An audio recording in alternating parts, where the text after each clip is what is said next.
Bismillahirrahmanirrahim. Assalamu alaikum students. I hope you are all fine and must be busy with your work.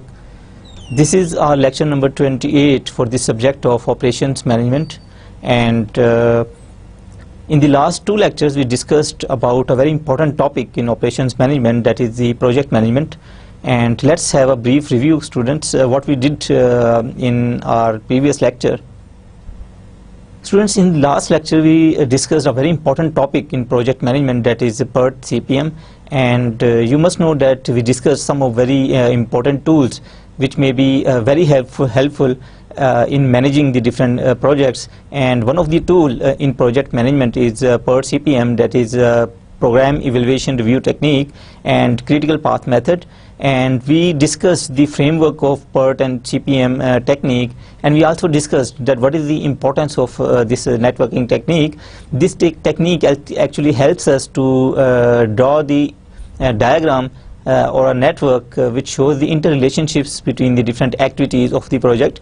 And after drawing this network diagram, we are able to find out the critical path for our project, and that critical path helps us to identify that what are the critical activities in our project. And these critical activities are the most important activities of the project, and we cannot delay any of these critical activities. And I also told you that how we compute the critical path, and I told you about the earliest event time and latest event time, and finally we find a path in that network diagram at which the earliest event time and latest event time are equal for all the events. So that particular path is usually referred as critical path, and that critical path actually tells us about the total duration of the completion of the project.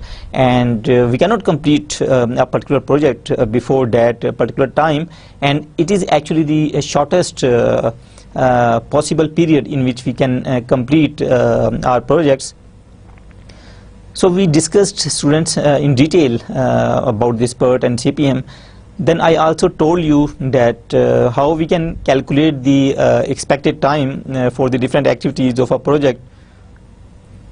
We can always take into account three important factors when we are going to calculate the expected time for the different activities.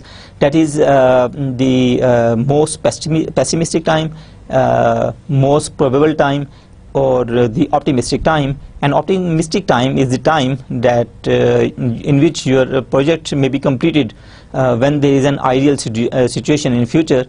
And the most probable time is the time when most of the factors about your project remain normal in future, and you guess that the most of the conditions for your project will remain normal in future. And the pessimistic time is the time taken for the completion of the project when there are abnormal conditions in future. So what the project managers do, they can estimate all of these times, and then they can use the weighted average to calculate the expected time period for the different activities of the project. Students, we also discussed some important tools that like Gantt chart and work breakdown structures and linear responsibility charts. Gantt chart is a sort of chart in which we can indicate the different activities, and we can compare that from what time period a particular activity will start and what time the particular activity will end. So this is the Gantt chart. And work breakdown structure also can be represented. And work breakdown structure helps us to break down the different tasks into the subtasks and further levels of tasks, so that we can accordingly contribute and allocate the different resources in order to complete the overall activity and task. Linear responsibility chart is another important chart the project managers can use while managing the different projects. And this is a sort of chart which actually shows the different responsibilities of the different persons, that which person will report to what person, and what job may be assigned to which person. And again, we can use the different legends in order to show the responsibilities of the different human resources. So this is a very important concept again in order to represent the different responsibilities in the form of a particular chart, which may be termed as linear responsibility charts. So students, these were very important topics we discussed in our previous lecture. In our 2 days lecture, again we will discuss some important concepts of project management, and especially we will discuss that how we can do the financial analysis of the projects. And again students, when we define the projects, we also define that the projects are the sort of investment activities which should be economically viable, socially desirable, and most importantly financially it should be profitable. So the financial analysis of the projects is so important that it will help us that whether we should take up the project or not. And again, we also discussed about the different alternatives and about the different techniques, that how we can select a particular project if we have many projects. And this financial analysis helps us to select a particular project in that particular sense, that which is the most profitable project for a particular organization. So this financial analysis in that particular aspect is the most important technique in the project management. In this financial analysis, we will discuss some important concepts like time value of money. And again, you must have know about this time value of money. That is the value of money now is always greater than the value of money you will get in the future. So the present value of money is always greater than the same amount of money you may get in future. So that is the concept of time value of money, and of course we will discuss this particular concept. Payback period again is a very important financial aspect which can help us that in what period we can cover up the capital investment of our project. And again, this is a very important indicator which may help you that whether we should take up with the project or not. Then students, a very important concept again in project management, and especially in the financial analysis, is the net present value. And net present value is actually defined as the difference between the aggregated discounted benefits and the aggregate discounted cost. And we will discuss that what is discounting and what is compounding, and how we will be able to calculate the net present value. Similarly, the benefit cost ratio, as its name shows, that it is the ratio between the aggregated benefits and aggregated cost of the project. Again, students, these concepts NPV and BCR are so important concepts that they may indicate that whether we should take up with the project or not. And we will discuss the benchmarks and the different values and their interpretations. Then another important concept in financial analysis of the projects is the internal rate of return. Again students, we will discuss that how we can calculate the internal rate of return, and that is actually the discount rate or the rate of return at which the net present value becomes 0, or we can say when the BCR becomes equal to 1. So again, I will discuss with you that how we can calculate all of these particular concepts for the different projects, so that we may have the idea that which project should be selected or which project should be preferred over the other projects.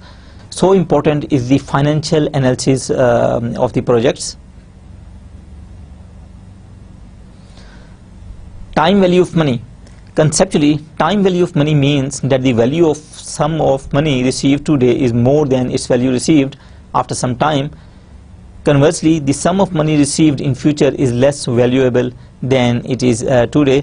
So students, the money we now have in our hands is always have the greater value than the same amount of money we may get in the future. So that is the concept behind time value of money. In other words, the present worth of a rupee received after some time will be less than a rupee received today. So our rupees you may get in future will always be having the less value than the same rupee you may get today. Since a rupee received today has more value, individuals as rational human beings would naturally prefer current receipt to future receipts.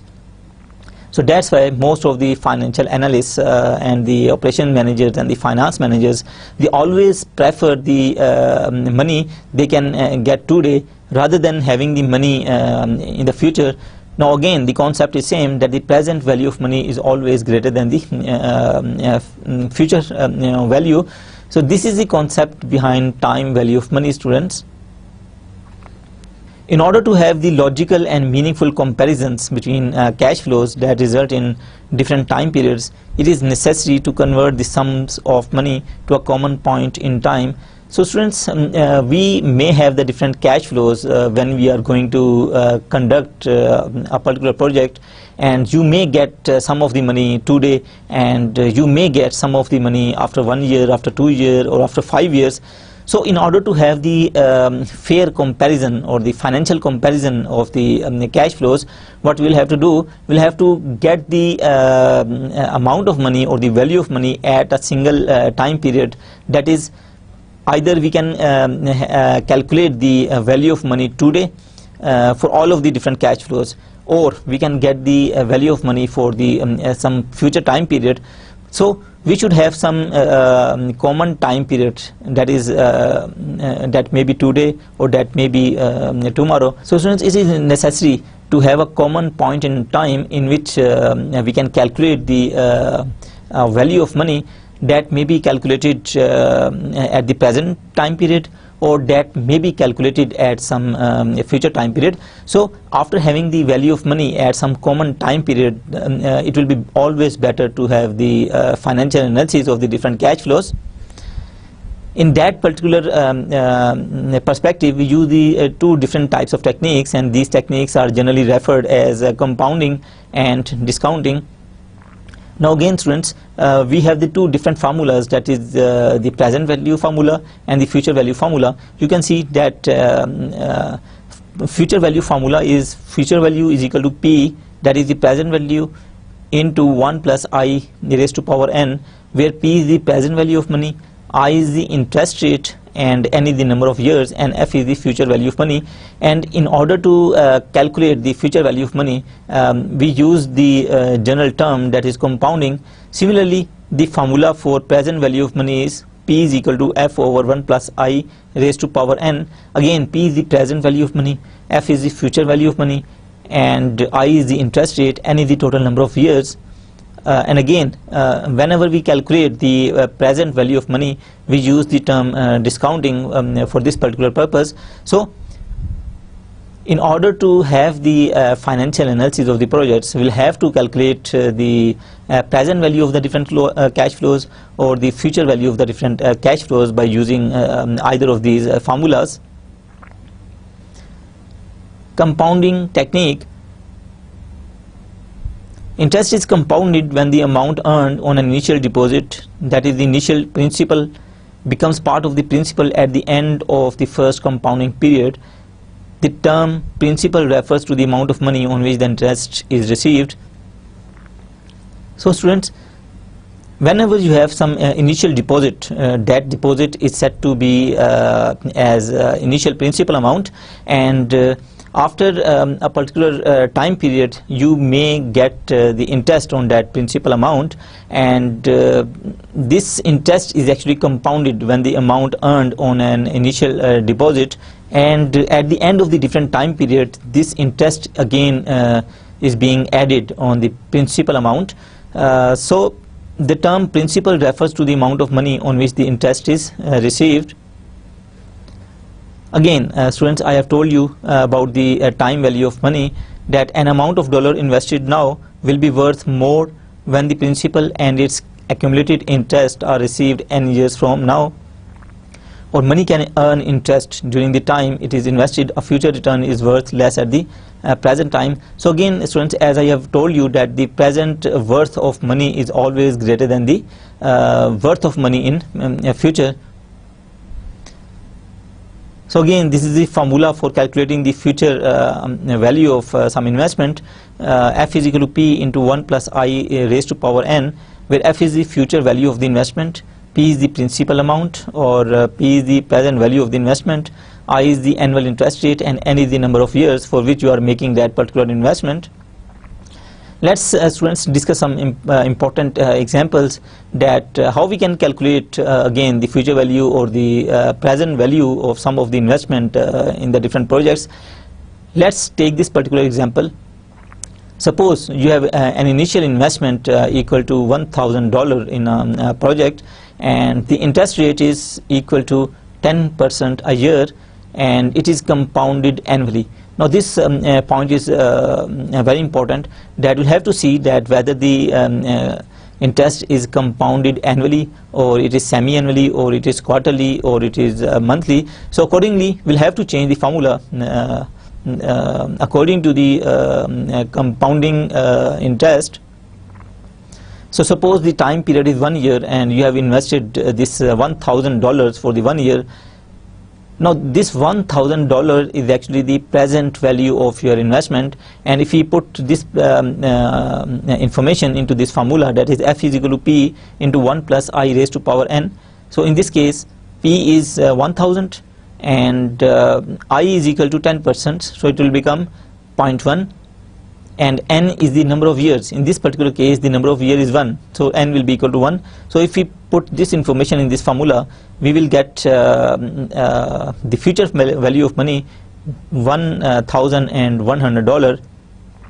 So students, according to the given information, the present value of money, that is $1,000, that will be equal to $1,100 in future, that is after 1 year.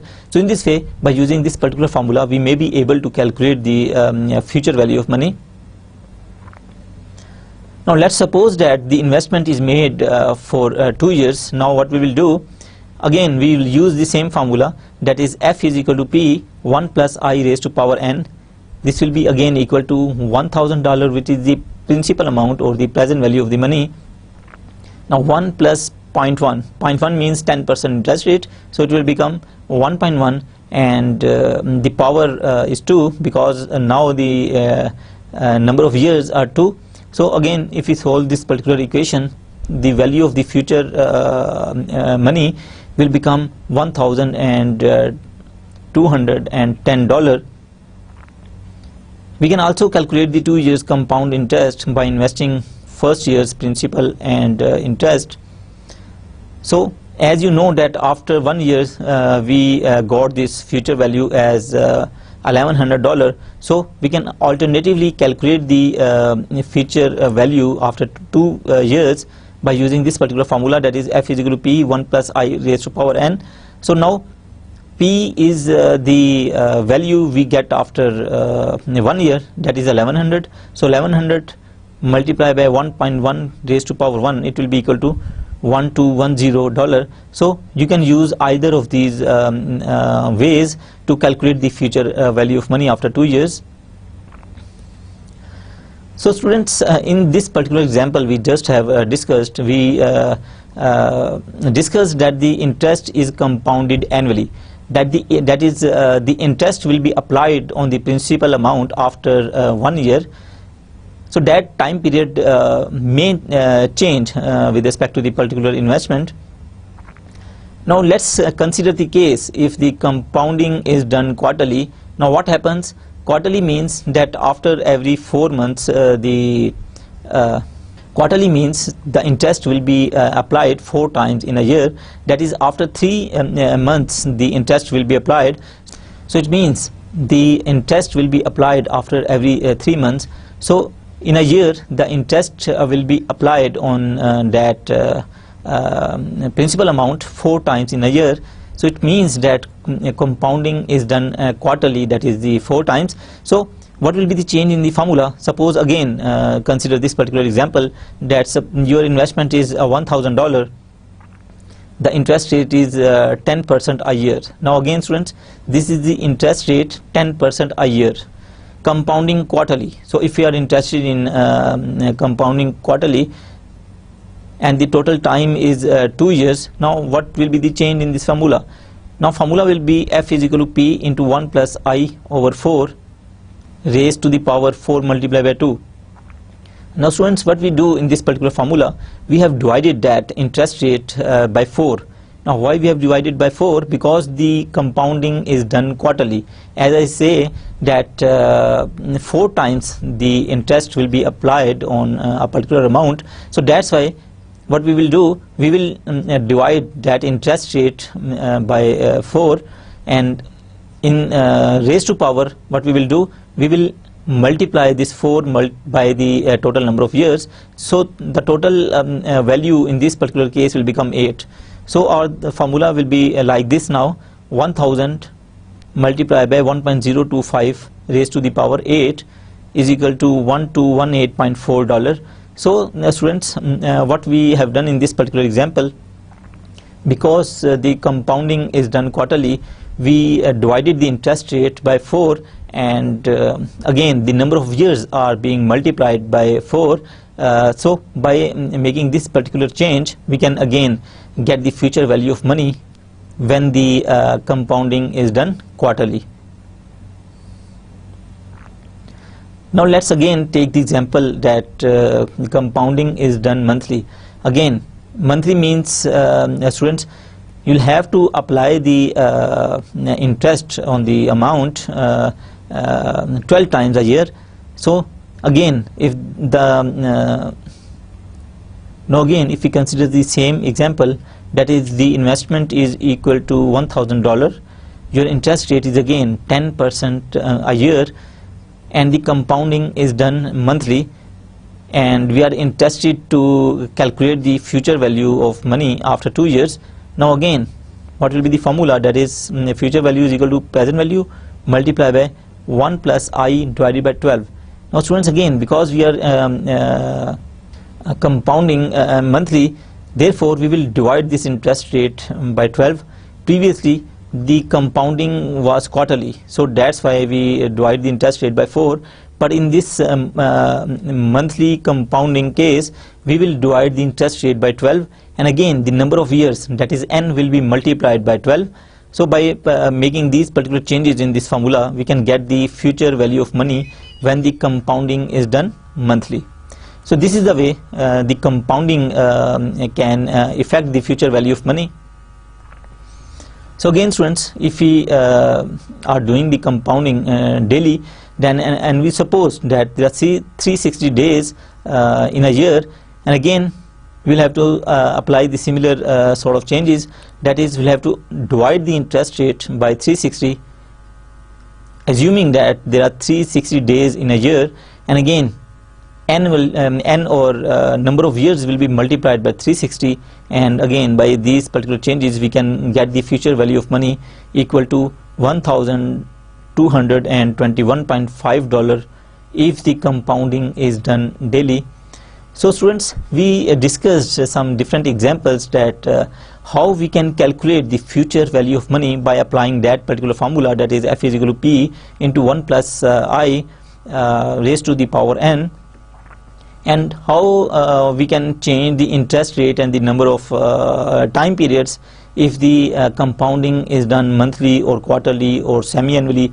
Again, if we are doing the compounding semi-annually, what we will do in this particular formula, we will divide this interest rate by 2, and n will be multiplied by 2. So these are the different changes you should take into account when the compounding is done at the different time periods. So again students, I told you that whenever we are interested in finding out the present value of some future money, then in that particular case we use the term discounting, and if the future value of an investment is known, we can easily derive its present value given an interest rate and the number of compounding periods. So again students, in order to find out the present value of the money, we will use this particular formula, that is P is equal to F divided by 1 plus I raised to the power n, where P is the present value of money, F is the future value of money, I is the interest rate, and n is the total number of years for a particular investment. Now students, let's take the example of that how we can calculate the present value of some future money. How much money to invest now, at 10% compounded annually to receive $1,000 in 5 years. Now students, we want to calculate the value of money now. It means that we want to calculate the present value of money. Interest rate in this particular case is 10%, and future amount of money is $1,000 now, because it is the amount we will get after 5 years. So students, again we will use the same formula. P is equal to $1,000, that is the future value of money, divided by 1 plus 0.1, it will become 1.1 raised to the power 5. So if we calculate this value, it will be $620.7.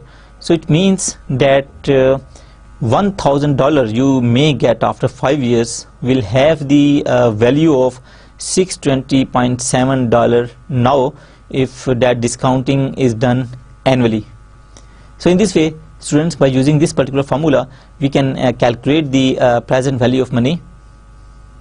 Again students, let's discuss an example that how much money to invest now at 10% compounded quarterly to receive 1,000 in 5 years. Now how this question is different from the previous one, because now the compounding is done quarterly. So again the students, as I already told you, that we'll have to do some changes in that particular formula.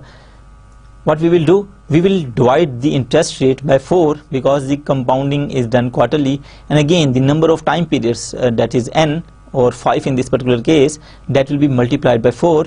So the formula will become P is equal to 1000 divided by 1 plus I divided by 4, and raised to the power n multiply 5 multiplied by 4, it will become 20.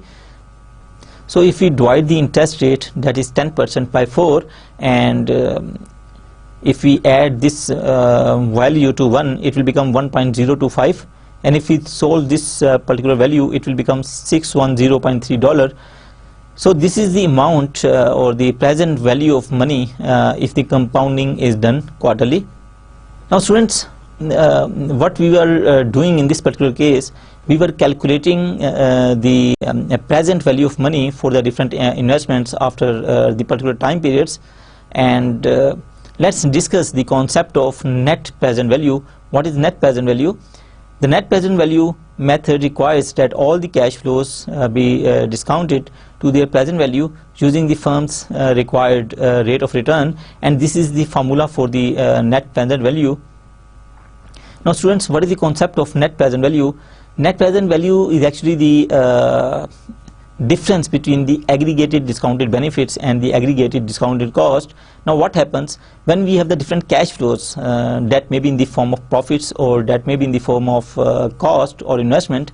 What we do, we calculate the present value of our cash flows for the different time periods, and then we will add up all of these cash flows, and that sum will be termed as net present value. So that's why we say that it is the difference between the aggregated discounted benefits, that is the aggregated discounted value of all the cash inflows, that is the profit, and aggregated discounted cost, and that is the discounted value of all the investment or the cost. So the difference of these aggregated discounted benefits and aggregated discounted cost will be equal to the net present value, and this is the formula for this net present value.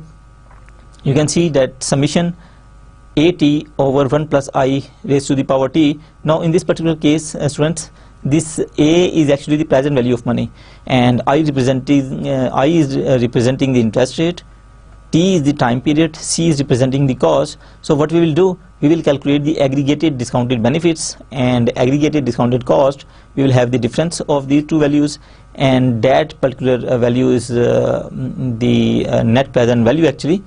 So net present value takes into account the time value of money, and regardless of the pattern of cash flows, a single net present value is calculated. So in order to calculate the net present value, what we will have to do, we will have to discount all the different cash flows, and then by adding these different discounted cash flows, we can get the value of net present value. Now students, as I told you that these concepts like net present value, benefit cost ratio, payback period, IRR, that is the internal rate of return, These concepts are so important for the selection of the different projects, and these the concepts will give you the idea that whether we should select a project or not, or which project should be selected among the different alternative projects available for the organization. So let's discuss this particular case. Suppose, students, we have two projects, that is the project A and project B. Now these are the time periods, that is 0, 1, 2 and 3. Now you can see that the cash flows for these two different projects, that is project A and project B, are given in this particular table. Now you can see that at present you'll have to have the investment of $2,500 in the project A. Now we have represented this value as a minus sign. Now why we are using minus sign here? Because this 2,500 is your cash outflow, that is your investment or the cost of that particular project. So that cost is actually represented by a negative sign here. In the first period, or after 1 year, the project A will be able to generate the revenue of $1,000. After the 2 years, project A will be able to generate the revenue of $1,500. And at the end of third year, the project A will be able to generate the revenue of $1,000. So this is what is meant by all of these values for the project A. Similarly, the project B has the initial investment of $2,500, as was the case for the project A. And again, we have represented this particular value by negative sign because this is the cost, this is the investment, and you'll have to have a cash outflow in order to start a particular project. So for that particular reason, we have represented this particular value as negative sign. Now you can see, students, in after the first year, project B again will have a particular cash outflow. It means you'll have to again invest $1,000 after the 1 year, and the project B will be able to generate the revenue at the end of the second year, and the revenue generated after the second year will be equal to $2,500. Similarly, the revenue generated by the project B after the third time period or third year, that will be equal to $2,000. So this is about the information given for these projects A and B. The required rate of return or the interest rate in for both of these projects is 10%. Now students, now we are interested in the analysis that which of the projects should be taken by the project manager, whether we should go for the project A or we should go to the project B. And initially, when you see the different amount of the cash inflows and cash outflows, you may not have the idea that which project is most feasible and which project should be taken by the project manager. So for that particular decision, what the financial manager will do, he will have to do the particular financial analysis, and again we can use those concepts like NPV, BCR and IRR, and these concepts will give you the idea that which project is the best project among these two projects available. Now how we can calculate that net present value for the project A? Again, as I told you that for calculating the net present value, what we'll have to do, we'll have to discount all the cash flows. Now discounting means we will have to calculate the present value of all of these cash flows. Now students, you can see for this particular value, this is the present value actually, which is already discounted value, and of course when the time period is 0, there is no need to calculate the present value because it is already the present value, so that value will remain same. Now this particular amount we will get after 1 year, we will have to discount this particular value, and again students will use the same formula, that is present value is equal to future value. Now this is the future value because we are getting this particular revenue after 1 year. So future value divided by 1 plus I raised to the power n, that is 1 plus 0.1, which is the interest rate raised to the power 1. So if we use this particular formula, we will get the discounted value for this particular time period. Similarly, for this particular revenue, we will again use the same formula, that is 1500 divided by 1 plus 0.1 raised to the power 2. Similarly, for this value, 1000 divided by 1 plus 0.1 raised to the power 3. So in this way we will be able to calculate the present value of all of these cash flows. As you can see now, students, this is the present value of $1,000, and again you know about the formula that present value is equal to future value over 1 plus I raised to the power n. Now how we will calculate the value, present value for this $1,000 amount after 1 year? So future value in this particular case is equal to 1000 divided by 1 plus 0.1, 1 plus 0.1 raised to the power n. N in this particular case is 1. So 1000, if we divide 1 by 1.1 to the raised power 1, that particular factor will become 0.9091. And if we calculate this particular value, so it will become the present value of that particular cash flow after the time period of 1, that is the 1 year. Similarly, 1500 are being generated after 2 years. Again we will use the same formula, that is 1500 divided by 1 plus 0.1 की power 2. Now 2 means because this is being generated after 2 years. Similarly, for this third amount, again we will use the same formula, that is 1000 divided by 1 plus 0.1 raised to the power 3, and again you can get the present value of these amount. 2500 will remain same because this is the cash outflow at present. So there is that is already the present value. So what we have done, we have calculated the present value of the different cash flows, and now if we add up all of these cash flows, the value is equal to 400. Now this 400 is actually the net present value for the project A. Similarly, students, again we can calculate the net present value for the project B in the same manner, that is again 2500 the initial investment, which will remain same because it is the value at present, and again 1000 loss is for the project after 1 year, or there is an initial investment for that particular project, and this loss or that cash outflow is again represented by negative sign. So because this cash outflow is being faced by the project after 1 year, so again we'll have to discount this particular value for 1 year, and again we will use the same formula, that is minus 1000 divided by 1 plus 0.1 raised to the power 1, that is n is equal to 1, and again in this way we can discount this particular value. Similarly, the next amount will be discounted for 2 years, and next amount will be discounted for the 3 years, and if we add up all of these values, we can get the net present value for the project B equal to 160. In this way, students, we can calculate the net present value for the different projects, and now we'll have to decide out that which project is the best project. As you can see that net present value for the project A is greater than the net present value for the project B, and those projects are always preferred whose net present value is greater. Therefore, we will prefer project A because of its net present value. And again, students, those projects are always preferred which have the net present value equal to some positive value.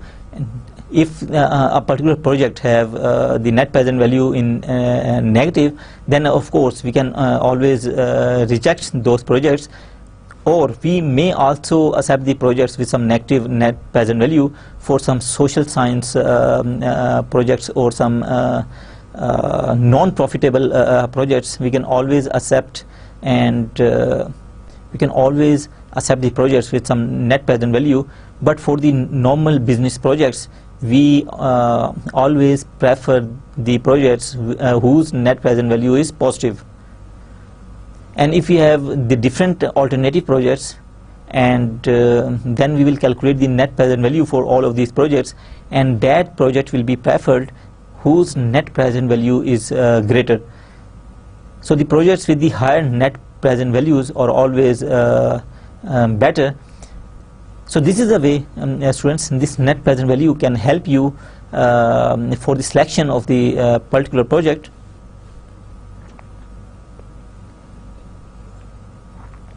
Students, there is another very important concept we use in financial analysis of the project, that is a profitability index. Profitability index is also known as benefit cost ratio, and again the benefit cost ratio is defined as the ratio of the aggregated discounted benefits and aggregated discounted cost.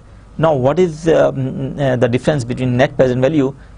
In the net present value you can see the formula. What we do, we find out the aggregated discounted benefits and aggregated discounted cost, and then we find out the difference of these two values.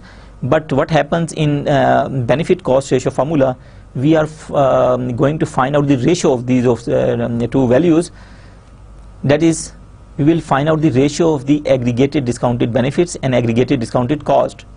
Aggregated discounted cost means that will be the discounted value of the initial investment or any other cash outflow you may have during the lifetime of the project.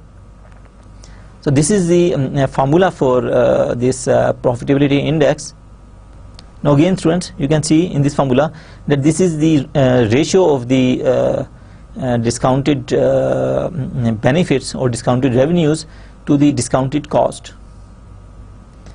Again, if we calculate the benefit cost ratio for our projects, that is project A and B for this particular case, again what we'll have to do, first of all, again we'll have to find out the present value of all of the cash flows. That is, we will find out the value of this 2500, which is already the present value, so that will remain unchanged. We will calculate the present value of that $1,000 for 1 year, present value of present value of $1,500 for 2 years, the present value of $1,000 for 3 years. Now what we will do, we will add up this present value at the 1 year, 2nd year and 3rd year, and we will divide this sum by this 2500, which is actually the discounted cost. So students, you can see that this is the present value for the revenue you got after 1 year. This is the present value of the revenue you got after the 2nd year. This is the present value of the revenue you got after the 3rd year, and again we will add up all of these values and we will divide it by initial investment, that is 2500, ignoring the sign of this particular investment. So by solving all of these values, we can get the benefit cost ratio or profitability index equal to 1.16.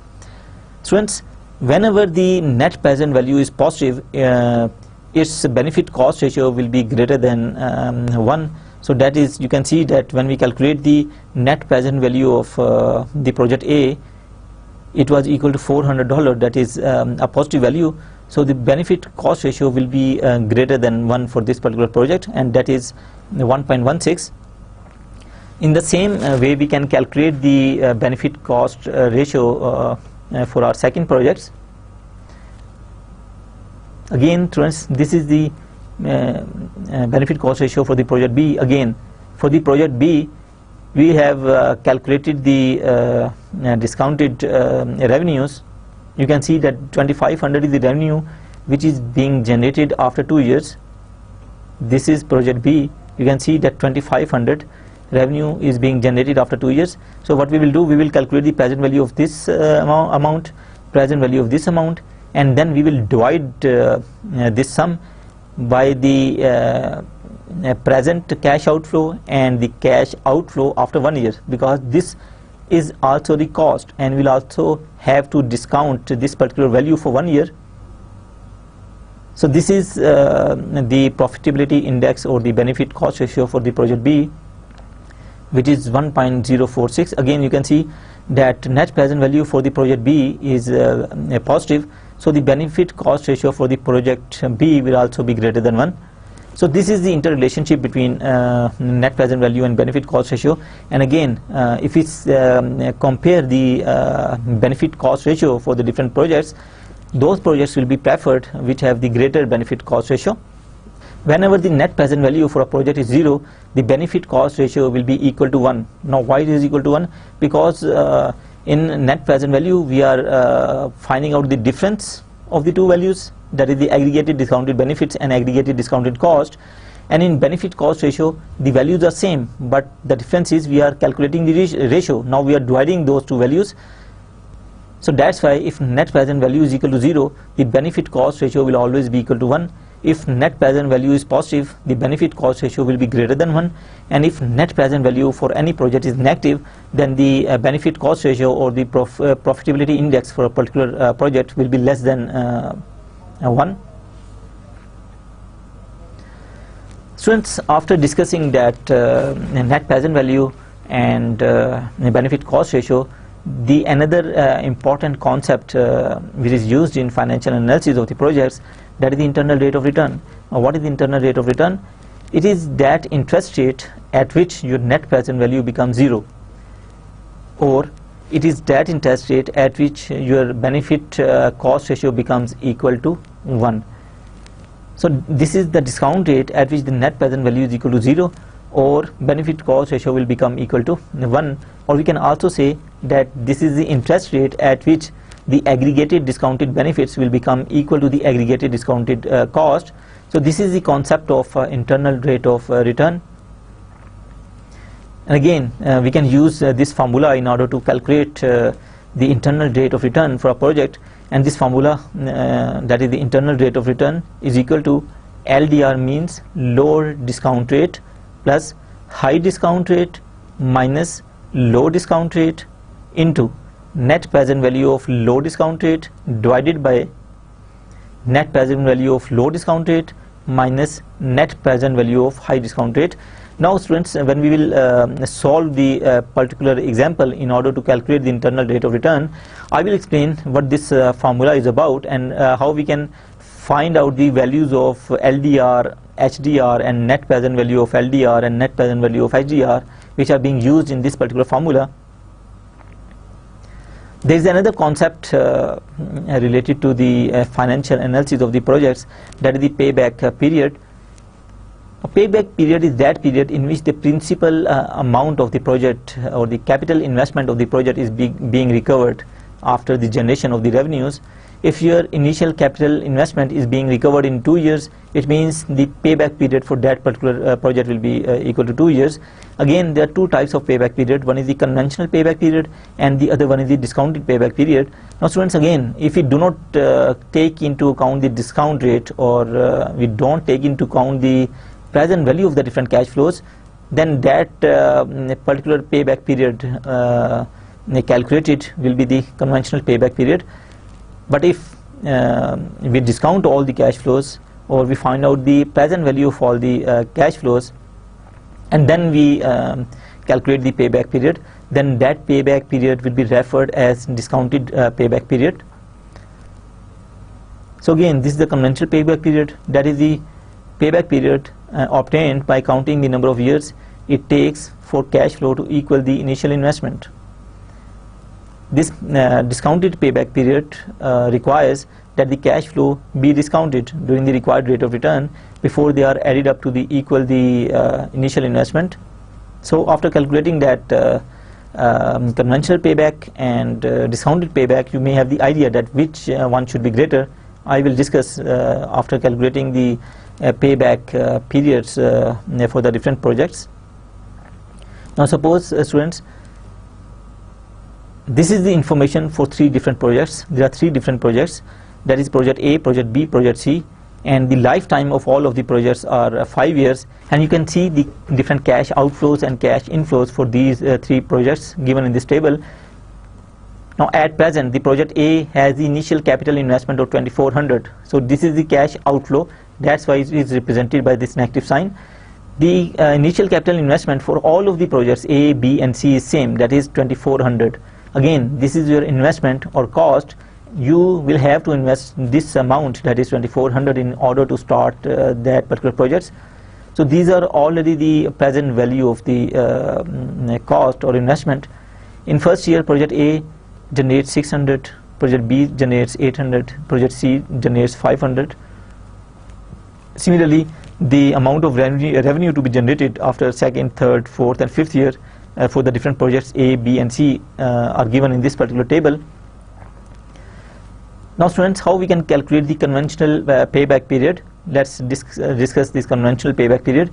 You know, for this project A, the initial investment is 2400. You can see you can get the revenue of 600 in first year, revenue of 600 again in second year. So if we add up these revenues, that is 600 plus 600 1200 plus 600 1800 plus 600 2400. So it means at the end of the fourth year, this sum of the revenue will be equal to the initial investment.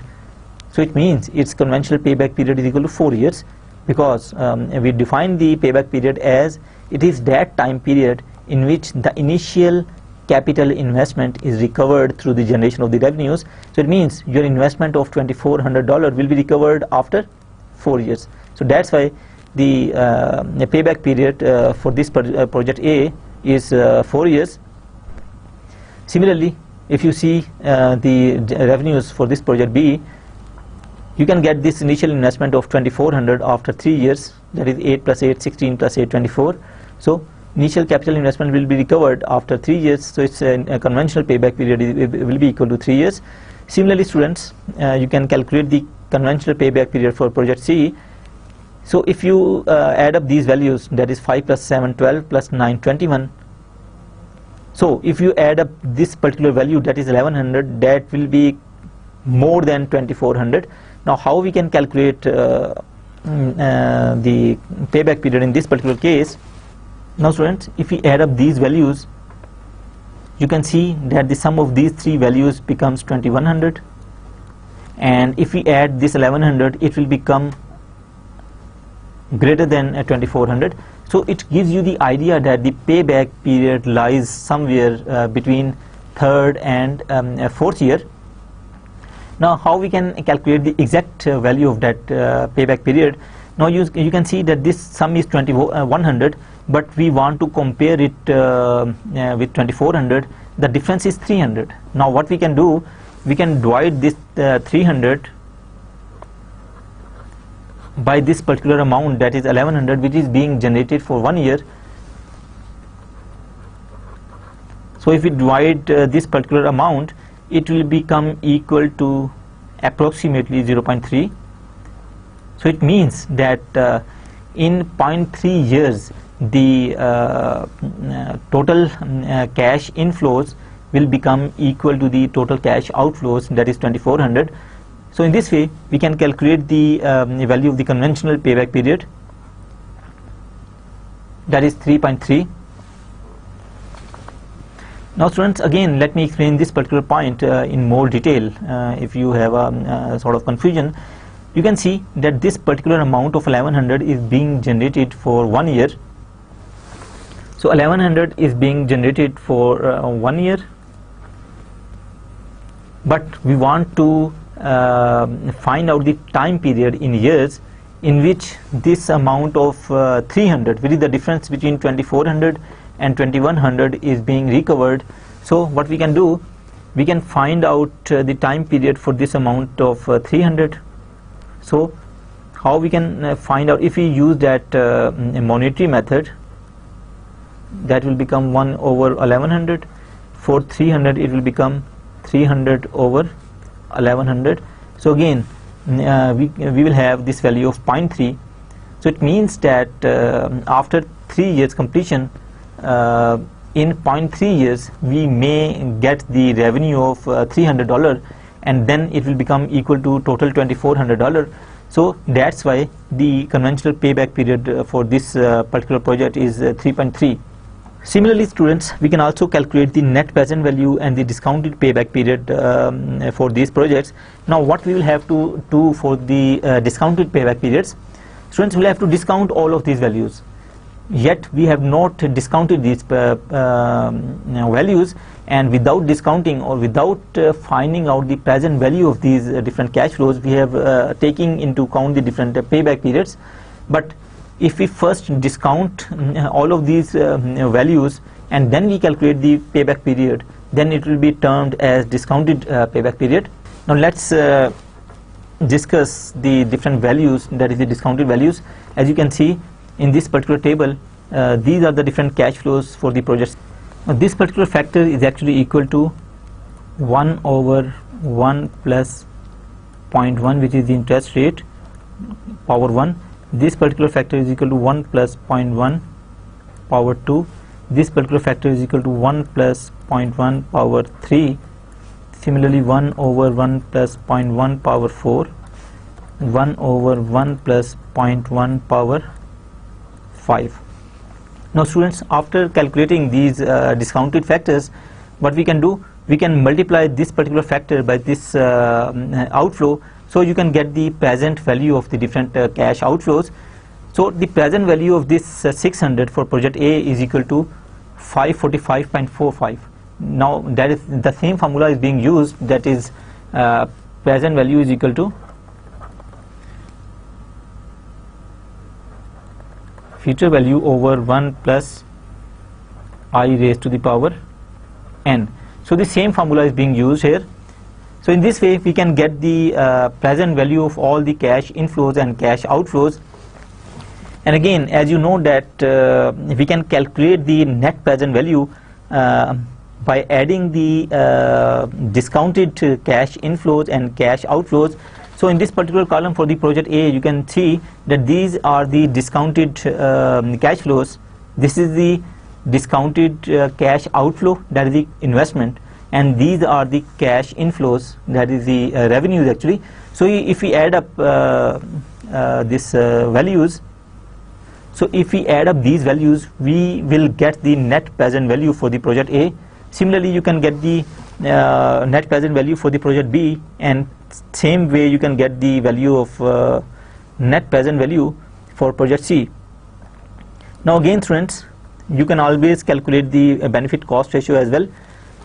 Now how this benefit cost ratio is being calculated, again you can sum up all of these values, and again this sum will be divided up by this value, that is 2400, ignoring the negative sign, so it will become equal to 0.95. Similarly, for this project B, what we will do, we will add up all of these discounted cash inflows with that cash outflow, that is 2400, it will become 1.26. In the same way, the benefit cost ratio for the project C will become equal to 1.36. Now again, I told you about the interrelationship between NPV and BCR. You can see that if NPV is negative, the value of BCR is less than 1. When NP is positive, the value of BCR is greater than 1. So that is the interrelationship between NPV and BCR. Now students, again, if you want to calculate the discounted payback period for the different projects, what you will have to do, you will have to sum up these revenues, that in which time period your outflow, that is 2400, will be recovered through the generation of the revenues. We have already calculated the conventional payback period, but in that particular case, what we do, we did not discount the different cash flows. Now if we want to calculate the discounted payback periods, what you will have to do, you will have to take into account these discounted cash flows, and then you will see that after adding up these discounted cash flows, in what time period your investment of 2400 will be recovered. Now class, in this particular case for the project A, if we add up all of these values, then their sum will be equal to 2274. I'm writing here 2274.47. Now you can see that after adding all of these values, their sum will still be less than 2400. So what we can do, for the calculation purpose, we can have another cash inflow, that is 600 for the year 6. So it means that So it means your payback period, that is discounted payback period for project A, will be greater than 5 years, and that will be between 5 and 6 years. And again, by using the particular unitary method, we can find out the exact value for the discounted payback period for the project A. Now you can see the difference between 2400 and 2274.47 is equal to 125.57. Now if we calculate the discounted value for this period, that is the 6th period as well, that will become, and the total value will become equal to 338.68. Now this is the discounted value for 6 years. Now why we have counted this 6 year? Because in 5 years the sum of these values was not equal to 2400. Now students, again, by using the similar method we used in that conventional payback period, what we can do, we can divide this particular value, that is 125.57, by this cash flow, that is 338.68. so it will become approximately equal to 0.4. It means the discounted payback period for this project A will be equal to 5.4. so that's why, so students, in this way the discounted payback period for the project A is 5.4. Similarly, we can also calculate the discounted payback period for the project B and C. Now students, let's discuss also the internal rate of return. If we are interested to find out the internal rate of return for the project A, suppose, now how we can do that?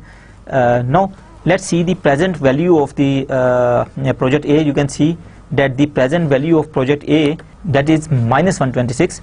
Now students, what we'll have to do for calculating that internal rate of return? We'll have to calculate the net present value at the lower interest rate. We have calculated this in net present value at 10% interest rate. Now if we reduce the interest rate, the net present value will be increased. Now the concept is, we want to have the net present value for this project equal to positive at some interest rate. For that particular purpose, we will lower down the interest rate so that we can get the positive net present value. Now suppose we calculate the net present value at the 6%. You can see, now you can see students, these are the different discounted factors at 6% interest rate. And if again, if we calculate the present value of the different cash flows and add up all of these cash flows, the net present value at 6% will be equal to 127. Now it is positive because we have lowered down the interest rate. Now students, again, this is the particular information we can use for calculating the internal rate of return. That is, net present value at 10% was minus 126, net present value at 6%. Now we hypothetically take this interest rate at 6%, it is equal to 127. Now what we will do, we will put this information in this particular formula, low discount rate. Now we have two discount rate, that is 6% and 10% now. Now this 6% is the low discount rate, so we will put 6 here, this one, plus high discount rate is 10%, so 10 minus 6 multiplied by net present value of low discount rate, that is net present value of 6%, it will become 127 divided by net present value of low discount rate, that is 127 minus net present value of high discount rate. Our high discount rate is 10% and its net present value is minus 126. So we will put minus 126 here, and after solving these particular values, we will get the internal rate of return equal to 8%. So students, this is the way you can calculate the internal rate of return for a particular project. But again, please remember that we got the net present value for the project A equal to negative sign. In order to get some positive value or the positive net present value, what we do, we reduce the interest rate so that we can have the positive net present value. अगर ये 6% पे भी positive ना होती students, तो इसको हम further reduce कर देते हैं, 5% पे निकाल लेते हैं, 4% पे निकाल लेते हैं, लेकिन आपके पास पॉजिटिव होनी चाहिए net present value in order to calculate that internal rate of return. Now suppose again this is the IRR for the project A. If we want to calculate the IRR for the project B, and you can see the net present value at 10% for the project B is positive. Now what we will do, we will not lower down the interest rate, but we will calculate the net present value at the higher interest rate than that 10%. We may calculate at 12% or 13%, 14%, and again we will have this sort of information, that is net present value at low discount rate, net present value of high discount rate, and accordingly we can calculate the internal rate of return for the projects A and B. So students, this is what about the financial analysis of the projects, and we discussed that how we can use the concepts of NPV, BCR, IRR in order to find out the worth of the different projects, and these financial calculations can always guide you that which project should be preferred over the other projects. This is the end of our today's class, and this was our last lecture for this particular topic, that is project management. And of course you will have the practice for all of these approaches we discussed in this particular topic, and again you should try to solve the similar questions so that you can have the concept of that financial parameters like NPV, BCR, or internal rate of return. Okay students, thank you very much for your patience, and see you next time. Khuda Hafiz.